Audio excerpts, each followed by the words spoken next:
Havacılık, iradenin imkansızı gerçekleştirme kapasitesine sahip olduğunun bir kanıtıdır.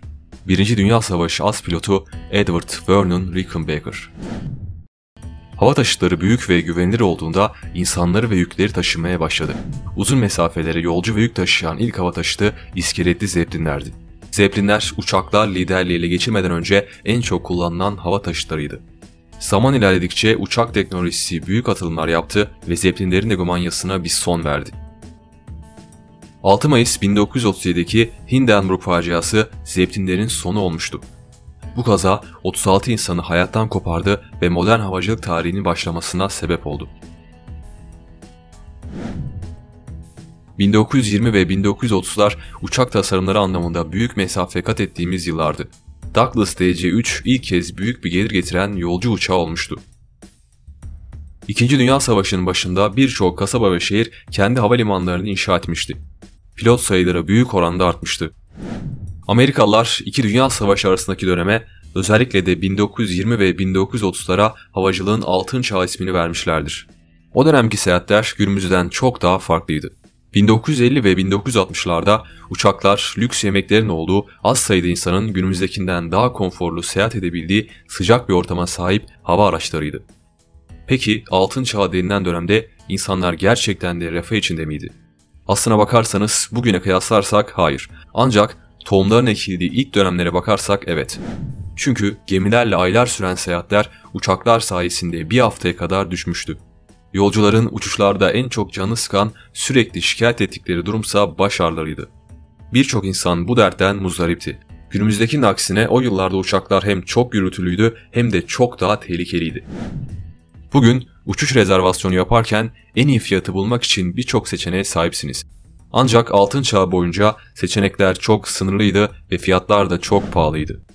1955'teki bir broşüre göre Chicago-Phoenix arası gidiş dönüş bileti $1500'dı.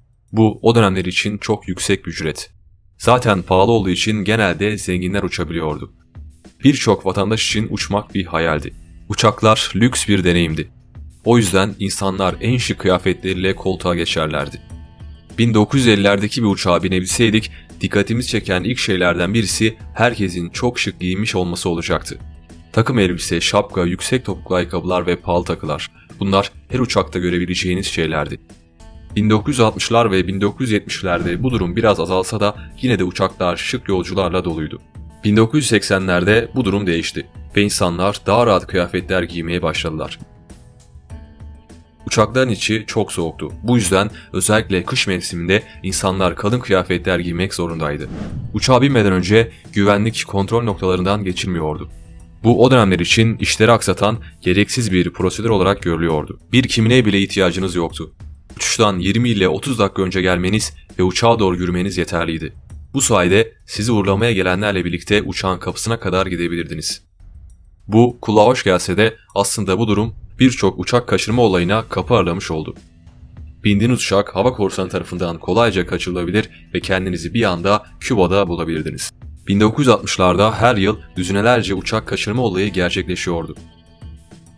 Bu tatsız tecrübeler yavaş yavaş havacılıkta bugünkü güvenlik önlemlerinin alınmasını sağladı.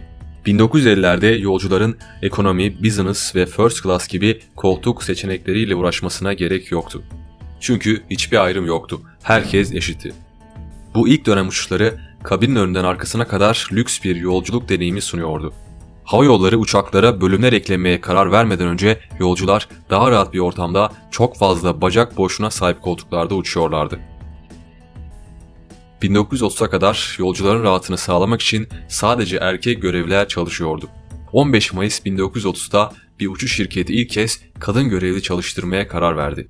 Bugünse uçuş görevlisi deyince aklımıza genelde kadınlar geliyor. Yolcu uçaklarının ilk evrelerinde bu tip koltuklar ve masalar vardı.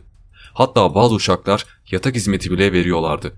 Havada aynı bir restorandaymış gibi yemek yiyebiliyordunuz. İkinci Dünya Savaşı'ndan sonra yapılan bütün yolcu uçakları pervaneli ve merkezden çevreye doğru düzenlenmiş hava soğutmalı motorlarla donatılmışlardı. Artık uçaklar daha moderndi. Jet motorlu yolcu uçaklarının yapımına başlanıyordu. İlk örnek 1958'de hizmete giren Boeing 707 idi. Sovyetler 10 yıl sonra 220 yolcu kapasitesine ulaşan Tupolev Tu-114 yolcu uçaklarını hizmete soktu. Aynı yolcular gibi uçuş görevlileri de oldukça şık giyiniyorlardı. 1950'lerin başında hostesler yüksek topuklu ayakkabılar, beyaz eldivenler ve kıyafetlerin altına korse giyerek yolculara hizmet ediyorlardı.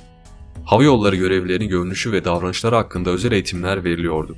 Eğitim kılavuzları saçlarının ne kadar uzun olabileceği, en fazla kaç kiloya çıkabilecekleri gibi detayları içeriyordu.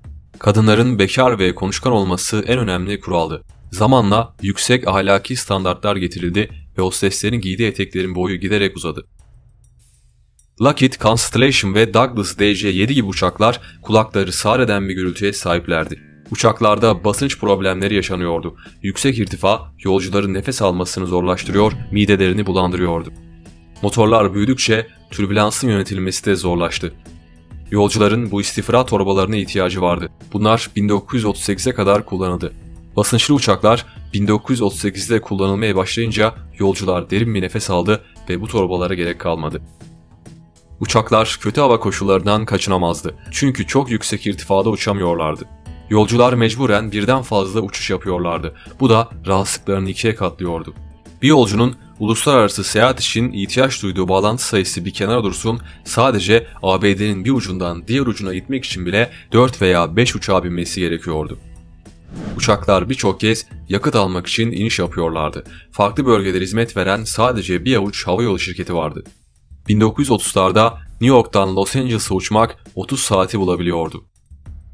Günümüzdeki film, televizyon veya kablosuz internet erişimi gibi zaman geçirmeni sağlayan hizmetlerin aksine 1950 ve 60'larda havayolu şirketleri yolculara çok az eğlence sunuyorlardı veya hiç eğlence sunmuyorlardı.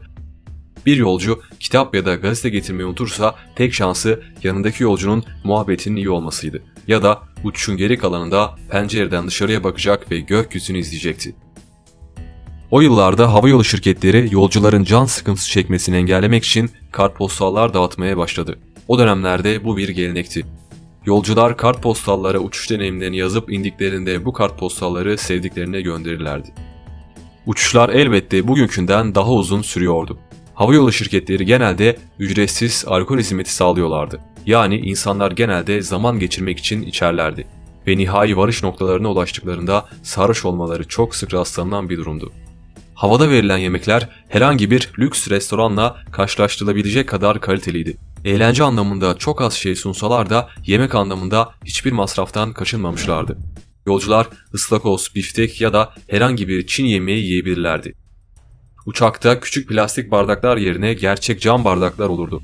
Kokteyller servis edilir ve yolcular sınırsız yeme içme hakkına sahip olurlardı. Yolcular bu özellik sayesinde bir partideymiş hissiyatı yaşarlardı. Yolcular uçaklar ellerinde bagajlarla binerlerdi. Bazı havayolu şirketleri bu işi çalışanlarına yaptırırdı. Günümüzde uçuştan hemen önce sigara içebilmek için bir alan bulmak için terminalin etrafında dolaşan insanlar görebilirsiniz. Ancak o tarihlerde uçağın içinde bile sigara içmek serbestti. Ve gariptir, yolcuların sigara içemediği tek yer terminaldi. Havayolları sigara dumanının uçak yakıtını tutuşturacağından korkuyorlardı. Bir uçak kazasında ölme ihtimaliniz 2017 verilerine göre 16 milyonda bir. Yani çok düşük bir olasılık. 2016'da dünyada trafik kazalarından ölen insan sayısı ise 1,35 milyon. Bu her gün binlerce insanın öldüğünü gösteriyor. Bugün havayoluyla seyahat çok güvenli. 1952'deki bir yolcunun uçuşta ölme ihtimali bugünkünden 4 kat daha fazlaydı. Ayrıca uçarken ağır bir şekilde yaralanma ihtimalleri de çok fazlaydı. Türbülansı iyi idare edemeyen ağır ve hantal motorlu uçakların koridorlarında gezinmek, engel parkurunda yürümek gibiydi. Hava yolları 1. sınıf bölümler eklemeye başladığında cam bölümler yardımıyla uçakları böldü. Zamansız bir kaza sonucunda yolcular bölmeye çarpabilir, hatta bölmeler kendi başlarına parçalanabilirlerdi. Mutfak bölümündeki cam eşyalar ve çatal bıçak takımı, uçağın duvarındaki resim çerçeveler ve kabinde çokça bulunan keskin kenarlı eşyalar büyük bir tehlike arz ediyorlardı.